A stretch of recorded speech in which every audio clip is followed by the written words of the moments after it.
बोलिए बाकी बिहारी लाल की जय हो, राधा रानी सरकार की जय हो। आइए पौष माह के शुक्ल पक्ष की एकादशी सुनते हैं। धर्मराज युधिष्ठिर ने पूछा, हे कृष्ण, अब आप पौष माह के व्रत के बारे में समझाइए। इस दिन कौन से देवता का पूजन होता है तथा इसकी क्या विधि है। इस प्रकार श्री कृष्ण बोले, हे राजन, पौष शुक्ल पक्ष की एकादशी का नाम पुत्रदा एकादशी है। इसका पूजन विधि पूर्वक करना चाहिए। इस व्रत में नारायण भगवान की पूजा करनी चाहिए।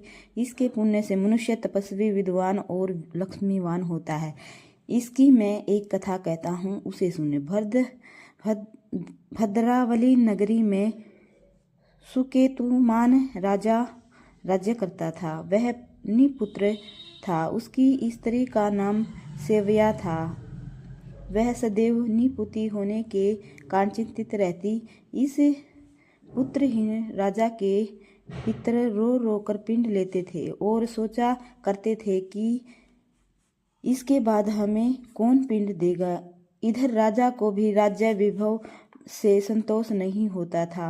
इसका एकमात्र कारण पुत्रहीन होना था। वह विचार करता था कि मेरे मरने पर मुझे कौन पिंड देगा। बिना पुत्र के पितरों और देवताओं से उशरण नहीं हो सकते। जिस घर में पुत्र न हो वहाँ सदैव अंधेरा ही रहता है। इसलिए मुझे पुत्र की उत्पत्ति के लिए प्रयत्न करना चाहिए। पूर्व जन्म के कर्मों से ही इस जन्म में पुत्र और धन आदि मिलते हैं। इस तरह राजा रात दिन इसी चिंता में लगा रहता था। एक दिन राजा ने अपना शरीर त्याग देने की सोची, परंतु विचार करने लगा कि आत्मघात करना महापाप है। राजा इस तरह मन में विचार कर एक दिन छिपकर वन को चल दिया।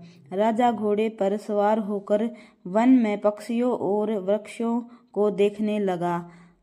हाथी अपने बच्चों और हथिनियों के बीच में घूम रहे हैं। राजा सोच विचार में लग गया। राजा प्यास के कारण अत्यंत बेचैन होने लगा और पानी की तलाश में आगे बढ़ा। कुछ ही आगे जाने पर उसे एक सरोवर मिला। उस सरोवर के चारों तरफ मुनियों के आश्रम बने थे। उस राजा के दाहिने अंग फड़कने लगे। राजा मन में प्रसन्न होकर सरोवर के किनारे बैठे हुए मुनियों को देखकर घोड़े से उतरा और दंडवत करके उनके सम्मुख बैठ गया। राजा को देखकर मुनीश्वर बोले, हे राजन, हम तुमसे अत्यंत प्रसन्न हैं। तुम इस जगह क्यों आए हो, सो कहो। इस पर राजा ने उनसे पूछा कि हे मुनीश्वरों, आप कौन हैं और किस लिए यहाँ हैं, सो कहो। मुनि बोले, हे राजन, आज पुत्र की इच्छा करने वाले को संतान देने वाली पुत्रदा एकादशी है। हम लोग विश्व देव हैं और इस सरोवर पर स्नान करने आए हैं। इस पर राजा बोले, हे मुनीश्वर, मेरे भी कोई पुत्र नहीं है। यदि आप मुझ पर प्रसन्न हो तो एक पुत्र का वरदान दीजिए। मुनि बोला, हे राजन, आज पुत्रदा एकादशी है। आप इसका अवश्य ही व्रत करें। भगवान की कृपा से आपको अवश्य ही पुत्र होगा। मुनि के वचनों के अनुसार राजा ने एकादशी का व्रत किया एवं द्वादशी के पारायण किया और मुनियों को प्रणाम करके अंत में अपने महल को वापस आया।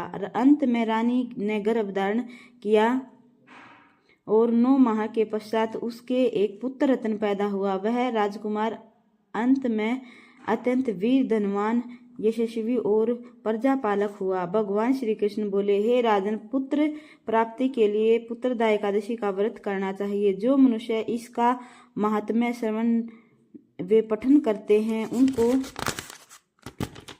स्वर्ग मिलता है। पुत्र कथा आइए जानते हैं कथा का सार क्या है। पुत्र न होना बड़ा ही दुखपूर्ण है। उससे भी दुखपूर्ण है पुत्र का कुपुत्र होना। अतः